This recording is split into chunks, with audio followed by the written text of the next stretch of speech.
अस्सलाम वालेकुम। उम्मीद है कि आप लोग सब खैरियत से होंगे। तो आज हम पढ़ेंगे क्लास 11 की फिजिक्स और जो हमारा टॉपिक है चैप्टर नंबर 2 है और इसका जो टॉपिक है चैप्टर है addition of vector by head to tail rule. और देखिए आपको सबसे पहले मैं कुछ बताना चाहता हूँ सही, और वो क्या है देखिए। अब जो हम लोग ये पढ़ने जा रहे हैं ना, तो हमारे पास दो मेथड होते हैं वेक्टर को ऐड करने के लिए, सही है।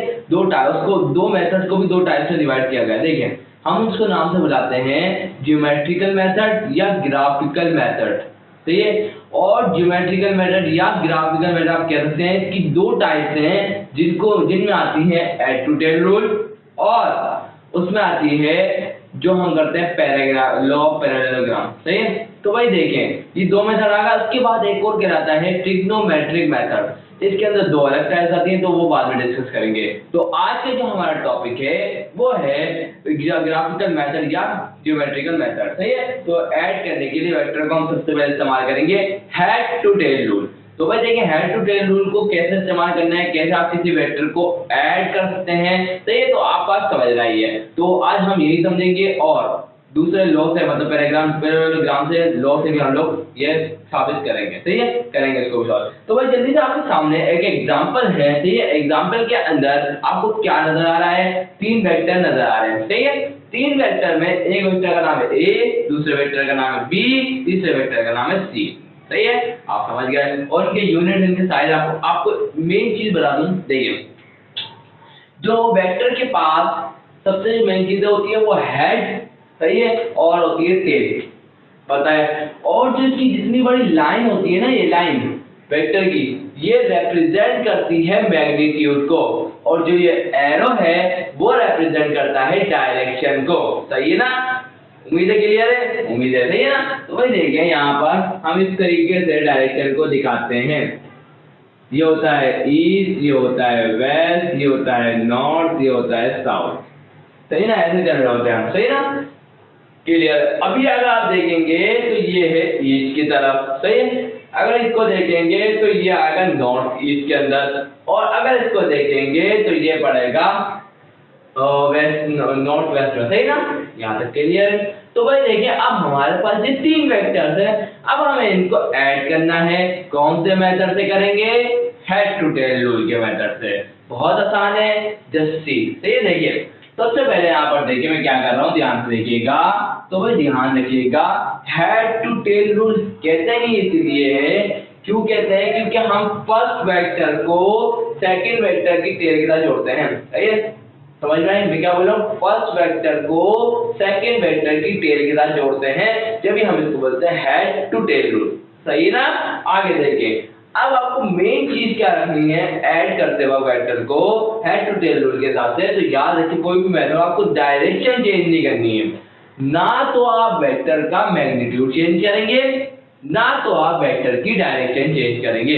इस बात का आपको खसूसी ख्याल रखना है, जब भी वेक्टर को ऐड करेंगे ना तो उसकी डायरेक्शन चेंज करेंगे और ना ही उसका मैग्नीट्यूड।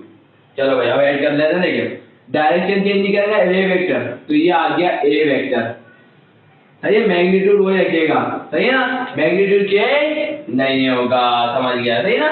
आगे देखिए दूसरा वेक्टर मतलब वेक्टर बी, ये आ गया वेक्टर ए। चलो भाई ये आ गया वेक्टर बी, और जिस डायरेक्शन में उसी डायरेक्शन में रखना है, सही ना। और जितना मैग्नीट्यूड होगा उतना ही रखना है, इस बात का भी ख्याल रखिएगा। ये आ गया वेक्टर बी। उसके बाद आ गया वेक्टर सी। वेक्टर सी की जो है ये वेक्टर बी की टेल से जुड़ेगा, हेड से जुड़ रहा है, और उसकी डायरेक्शन चेंज नहीं होगी, इस बात का भी ख्याल रखना है आपको। तो भाई देखिए आपको देखिए यहाँ पर आ गया हमारे पास वेक्टर सी आ गया, सही है, आ गया। तो स्टूडेंट आप यहाँ देखें, गौर करें सारा। देखें अब यहाँ पर अब हम बनाने जा रहे हैं रिजल्टेंट वेक्टर। अब रिजल्टेंट वेक्टर बनेगा कैसे, तो याद रखिएगा। देखिए अगर आप इसको ऐसे ही छोड़ देंगे ना तो ये किसी काम का नहीं है, आपको रिजल्टेंट वेक्टर बनाना जरूरी है, ये अपने दिमाग में डालें। अब रिजल्टेंट वेक्टर बनेगा कैसे तो वो समझें।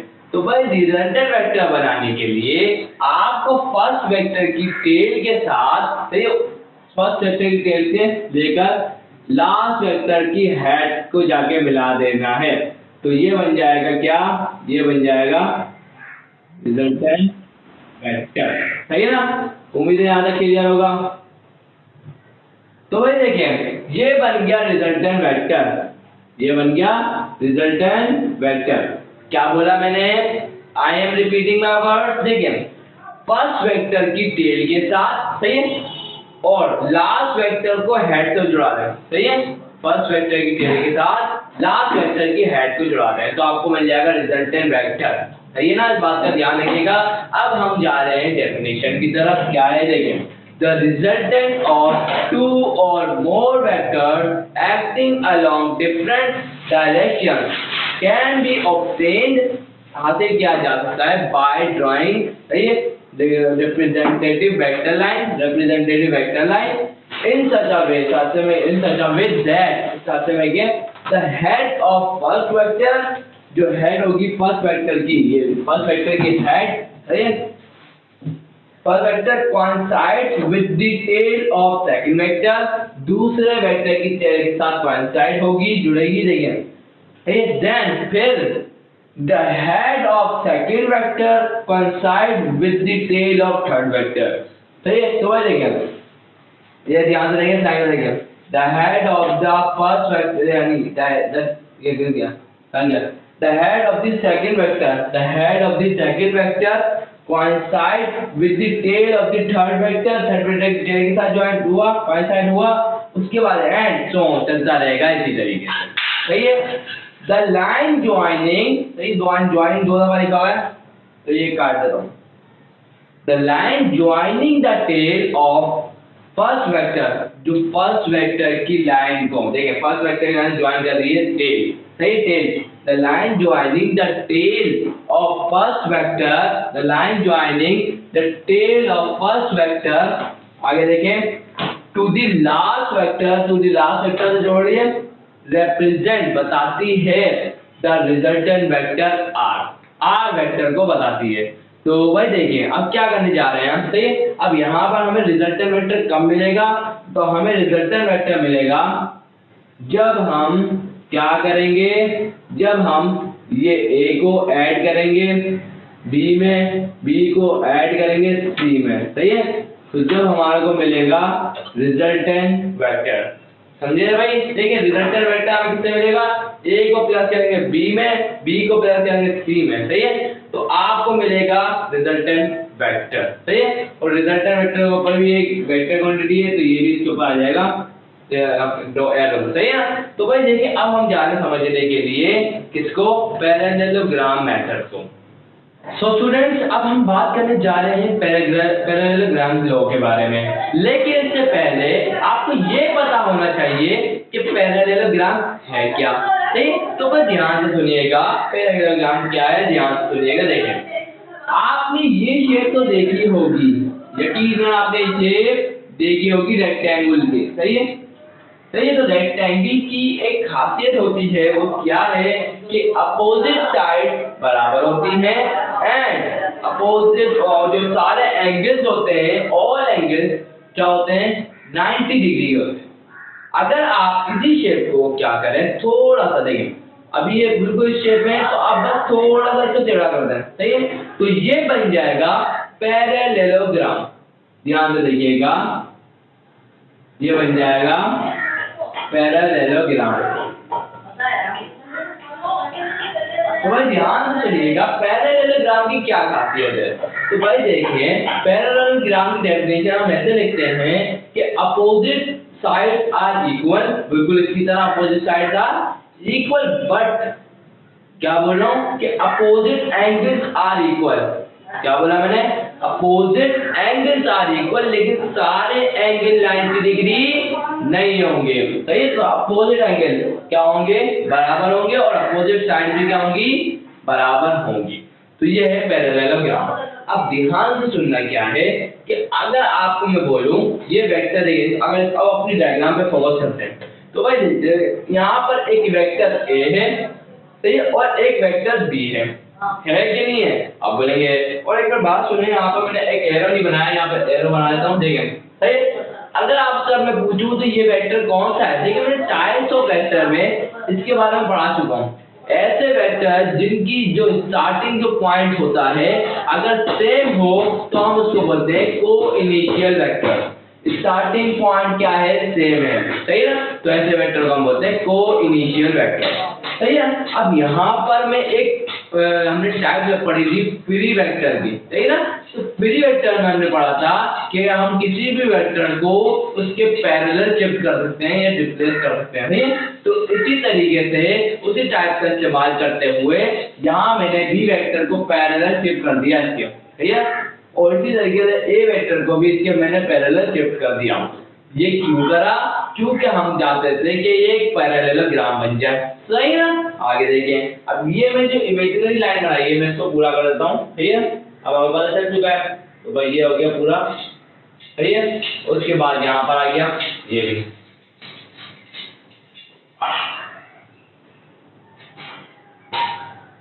सही है। आगे देखें, अब क्या करने जा रहे हैं, देखें अब यहाँ पे हमें बनाना है इसका रिजल्टेंट वेक्टर। अब कैसे बनाएंगे इसका रिजल्टेंट वेक्टर, देखें भाई, अब यहाँ पर हमने पढ़ा अभी मैंने आपको बताया कि अपोजिट एंगल्स आर इक्वल, सही। तो अगर आप इसको देखें तो ए, सही, ए क्या बोलते हैं, अगर हम हेड टू टेल रूल के हिसाब से देखें, अगर हम हेड टू टेल रूल के हिसाब से देखेंगे तो ध्यान से देखें, ठीक है। चलो मैं क्लियरली बनाता हूँ, ठीक है।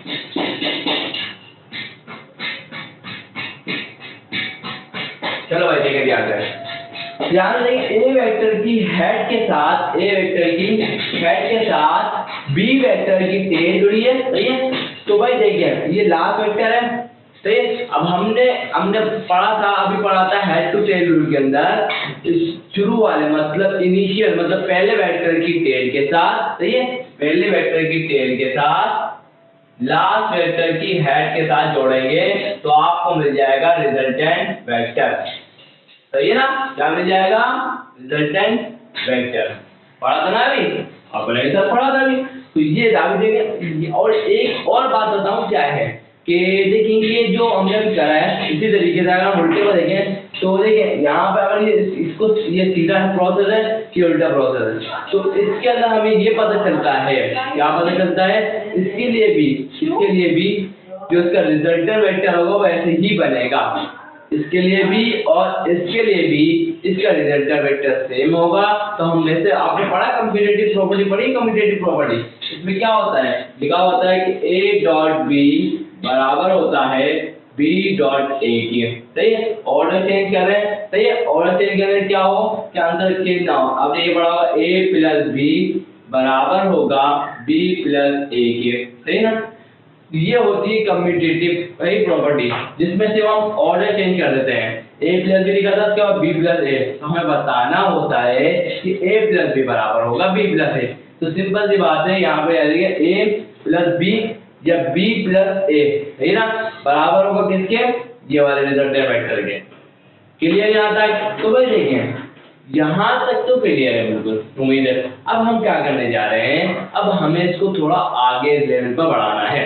तो अब हम क्या करेंगे, यहाँ पर जो ये बी वाला वेक्टर है अब हम इसके दो कंपोनेंट्स बनाने जा रहे हैं, सही है। कौन से दो कंपोनेंट, देखें आपको पता है रिजोल्यूशन ऑफ वेक्टर हमने पढ़ी है, उसमें हमने सीखा क्या था कि how can we resolve vector, सही ना, हम कैसे वेक्टर को रिजॉल्व कर सकते हैं। अगर आपको नहीं पता तो वो वीडियो जरूर जाके देखें, सही है। देखिए अब मैं क्या करने जा रहा हूँ, क्योंकि आप देखिए ध्यान से, अब मैं अगर आपसे पूछूं यहाँ पे कोई फंक्शन लग सकता है तो आप पढ़ेंगे नहीं सर, क्योंकि यहाँ पर कोई राइट एंगल ट्राइंगल नहीं है। अगर यहाँ पर एक राइट एंगल ट्राइंगल होता तो हम यहाँ पर क्या कर सकते थे, यहाँ पर पाइथागोरस थ्योरम लगा सकते थे, फंक्शन लगा सकते थे, साइन थीटा कॉस थीटा तो यहाँ पर लगा सकते थे, लेकिन यहाँ पर राइट एंगल ट्राइंगल नहीं है। तो इसको बनाने के लिए हमें इसको ढूंढना पड़ेगा इसके कंपोनेंट के अंदर, सही ना। तो भाई ध्यान से देखें, तो भाई देखें अब मैं क्या कर रहा हूँ, इस लाइन को एक्सटेंड कर रहा हूँ, सही है, इस लाइन को एक्सटेंड कर रहा हूँ, ध्यान से देखिएगा।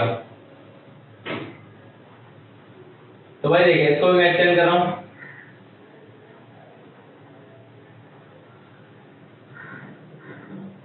तो भाई देखिए यहाँ तक तो हो जाएगा इसका एक कंपोनेंट, सही है, यहाँ तक हो जाएगा इसका एक, यहाँ तक हो जाएगा dx, सही है, bx। उसके बाद यहाँ पर देखेंगे तो यहाँ पर इसका क्या हो जाएगा by।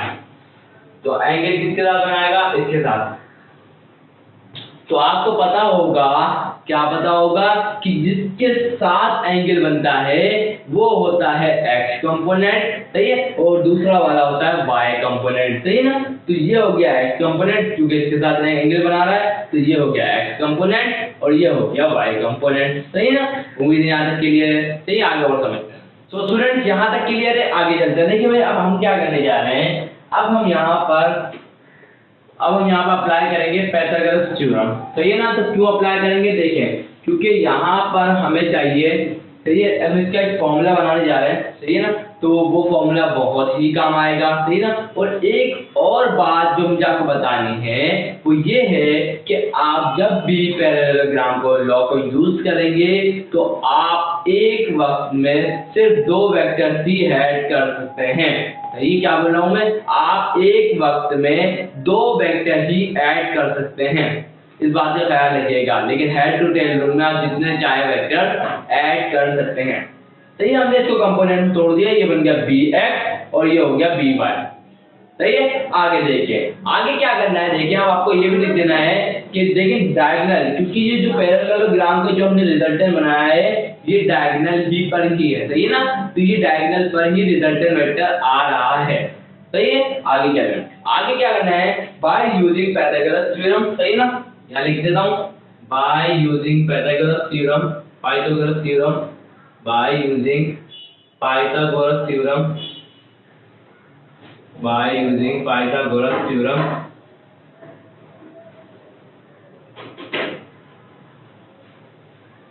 तो भाई देखिए पाइथागोरस थ्योरम के हिसाब से हमने क्या पढ़ा है, हाइपोटेनस का स्क्वायर इक्वल टू बेस का स्क्वायर प्लस परपेंडिकुलर का स्क्वायर, सही ना। ये आपने जरूर पढ़ा होगा पाइथागोरस थ्योरम में, सही है, ये इस्तेमाल हो रहा है। देखिए अब हो क्या रहा है, ध्यान रखिएगा। अब देखें, अब आपको क्या करना है कि अब आपका, अगर मैं आपसे बेस का पूछ लूं, अगर मैं आपसे पूछूं कि मुझे बताएं कि बेस कहां से लेके कहां तक होगी, तो पता है आप क्या करेंगे, आप बोलेंगे सर यहाँ से लेके यहाँ तक ये पूरी बेस है, सही ना। यहाँ से लेके यहाँ तक ये है परपेंडिकुलर, यहाँ से लेके यहाँ तक ये है हाइपोटेनस, सही ना। तो इस बात का आपको ख्याल रखना है।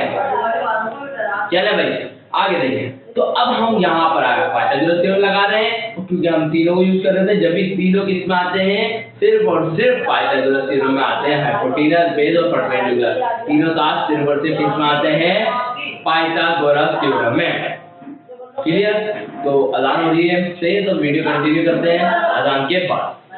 तो स्टूडेंट अब यहाँ पर देखिए क्या करना है, अब हम ये डेरिवेशन कर किसके लिए रहे हैं, देखें हम यहाँ पर डेरिवेशन कर रहे हैं मैग्नीट्यूड ऑफ रिजल्टेंट वेक्टर।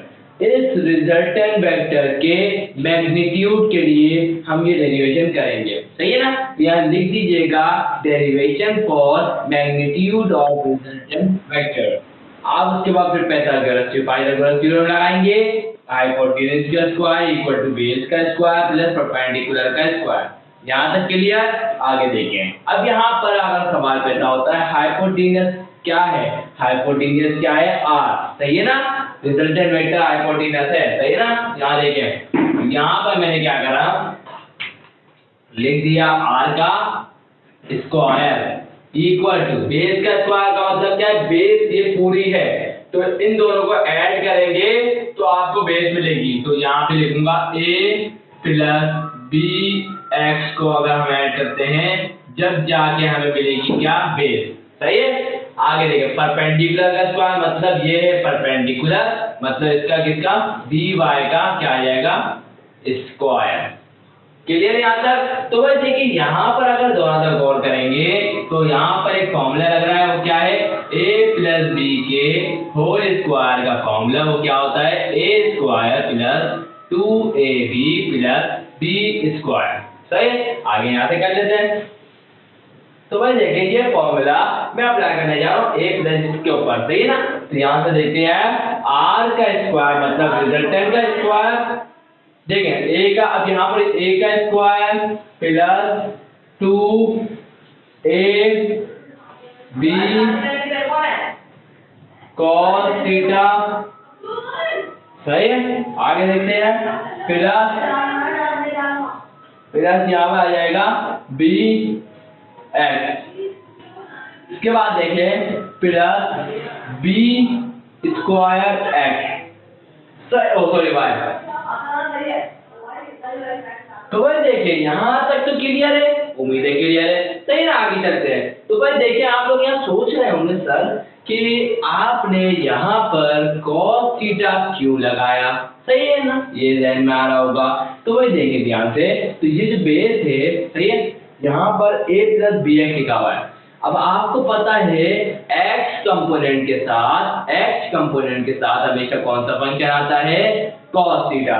जब भी मैंने यहाँ पर इस x की जगह x ना लिख के cos थीटा लगा दिया, क्लियर यहाँ तक, चलो सही, आगे चलते हैं। तो भाई देखें, अब यहाँ पर ध्यान से देखते हैं आगे क्या हो रहा है। देखें तो यहाँ पर मैं क्या करने जा रहा हूँ, r का स्क्वायर इक्वल टू a का square plus 2ab cos theta, और ये भी दोगे b एक्स है तो इसको मैं लिख सकता हूँ b cos थीटा, और इसको मैं लिख सकता हूँ b स्क्वायर साइन थीटा, या मैं इसको ब्रैकेट में रखता हूँ, तो मैं इसको रखता हूँ b साइन स्क्वायर थीटा, सही है। इसको मैं ऐसे लिख सकता हूँ। तो भाई देखिए अब क्या हो रहा है, यहाँ पर अगर देखेंगे तो यहाँ पर ये आ गया, या तो मैं इसके ऊपर क्या करता हूँ, इसके ऊपर डायरेक्ट ऊपर ही लगा देता हूँ स्क्वायर, तो ये आ गया इसके ऊपर स्क्वायर। अब देखिए मैं क्या करने जा रहा हूँ, देखिए यहाँ भी cos थीटा, यहाँ भी cos थीटा, सही है। तो यहाँ पर मैं क्या करने जा रहा हूँ, देखिए अगर ध्यान से देखेंगे तो यहाँ पर जो इसका स्क्वायर देखें, ये जो b कॉमन आ रहा है दोनों में, तो आप बोलेंगे आ रहा है सर। तो भाई देखिए अब हम क्या करते हैं, इसमें से b को हम ले लेते हैं कॉमन, 2ab cos थीटा, ये आ गया, प्लस b को ले लें कॉमन इन दोनों में, सही है।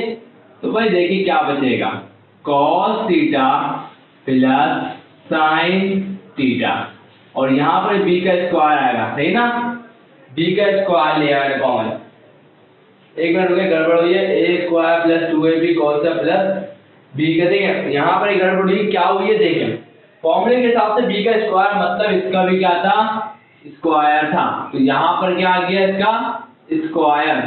तो भाई देखें ये भी स्क्वायर आ जाएगा, इसका भी स्क्वायर आ जाएगा, ध्यान सुनिएगा इस बात को, इसका भी स्क्वायर, इसका भी स्क्वायर, और यहाँ पर इसका भी स्क्वायर आएगा, सही है। उम्मीद है आज क्लियर है। तो भाई एक दफा रिपीट कर रहा हूं ताकि आप कोई भी आपसे कंफ्यूजन है ताकि सब क्लियर हो जाए। देखिए ध्यान से देखें, रिजल्टेंट वेक्टर बराबर हो गया था a square plus 2ab cos theta plus bx का स्क्वायर। देखिए फॉर्मूले के हिसाब से अगर गौर करें, a का स्क्वायर है प्लस 2ab 2 आ गया, a ये आ गया, और ये b cos थीटा भी आ गया, प्लस b का स्क्वायर मतलब bx का स्क्वायर आ गया, प्लस ये बचा रहा क्या था, by का स्क्वायर। अगर हम इसको लिखेंगे तो ऐसे लिखेंगे, देखिए इसका अभी लिखा हुआ है, सही है। तो ये आगे देखिए, अब हमें पता था, क्या पता था कि ये y कंपोनेंट है तो इसके साथ आएगा sin थीटा, सही है ना। अब यहाँ पर इसके ऊपर होल लगा हुआ है, तो ये जो स्क्वायर है वो sin के ऊपर भी आएगा, b के ऊपर भी आएगा।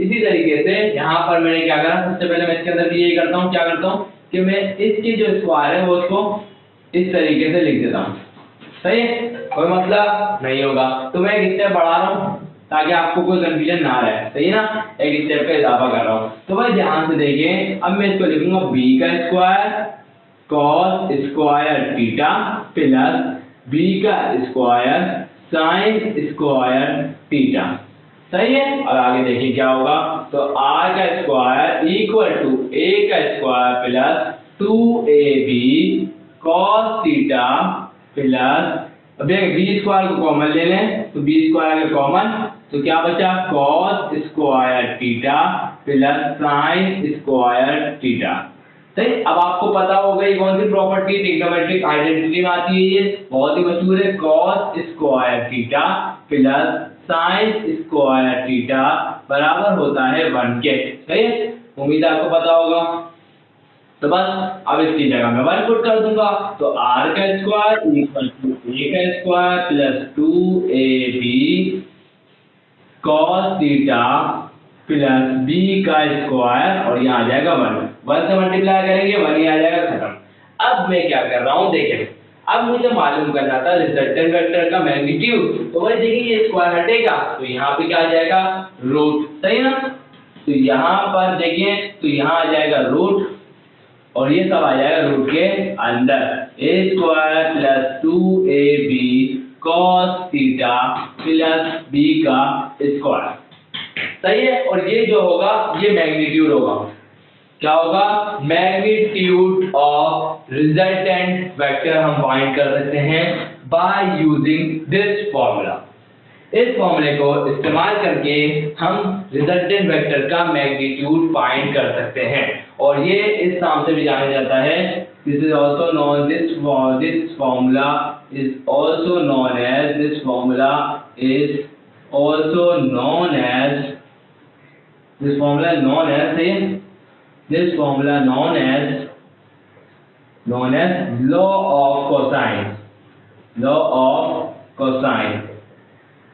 तो भाई देखिए लॉ ऑफ कोसाइन के नाम से भी जाना जाता है ये फॉर्मूला, और ये फॉर्मूला इस्तेमाल क्यों किया जा सकता है, this formula is used to find out the magnitude of resultant vector. अब आप बोलेंगे सर कि अगर ये फाइंड आउट करता है मैग्नीट्यूड को तो रिजल्टेंट वेक्टर की डायरेक्शन कौन बताएगा, तो भाई याद रखिएगा हमारे पास एक और लॉ है जिसको हम बोलते हैं लॉ ऑफ साइन, वो हमें निकाल के देता है डायरेक्शन ऑफ रिजल्टेंट वेक्टर, सही ना। तो देखिए इसके अंदर मैं आपको थोड़ी सी हिंट दे देता हूँ, सही है। तो इसके ऊपर इंशाल्लाह डेरिवेशन करेंगे पूरी, तो आपको डिटेल में समझाऊंगा। तो भाई देखिए समझिए कि ये एक वेक्टर है ए, यहाँ पर अल्फा, यहाँ पर बीटा और यहाँ पर गामा एक कुछ एंगल बन रहा है, सही है। तो देखिए ये आ गया ए, ये आ गया बी, ये आ गया सी, तो अपोजिट वाला इनका ए छोटा, ये देखें ये अपोजिट एंगल इनके आ जाता है, सही है ना। और इसको हम इसकी एक फॉर्मूला आता है इसका जिसको हम बोलते हैं लॉग ए और sine alpha B over sine beta और सी ओवर साइन गामा। तो इसको बहुत ही डिटेल में पढ़ेंगे, लेकिन अभी नहीं, आज के इतना बहुत है। तो इसकी डेरिवेशन है वो भी करेंगे, ये कहलाता है लॉ ऑफ साइन, जो हमें बताता है जिस इस्तेमाल किया जाता है which is used to find out the direction of resultant vector। उम्मीद है क्लियर है, ये कहलाता है लॉ ऑफ साइन। इसकी डिटेल में पढ़ने वाले हैं, इसका फॉर्मूला ड्राइव करेंगे, बहुत ही आसान करूंगा आपके लिए, सही ना। तो बस आज के लिए इतना ही, मिलते हैं नेक्स्ट वीडियो में। वीडियो अच्छी लगी तो लाइक जरूर करिएगा, चैनल को सब्सक्राइब करना ना भूलिएगा और बेल आइकन पे हिट करके ऑल पे क्लिक करके जरूर क्लिक करिएगा ताकि मेरे आने वाली वीडियोस की नोटिफिकेशन आप लोगों को मिल जाए। मैं फिजिक्स, मैथ एंड केमिस्ट्री पढ़ा रहा हूँ। तो मिलते हैं नेक्स्ट वीडियो में, तब तक के लिए अल्लाह।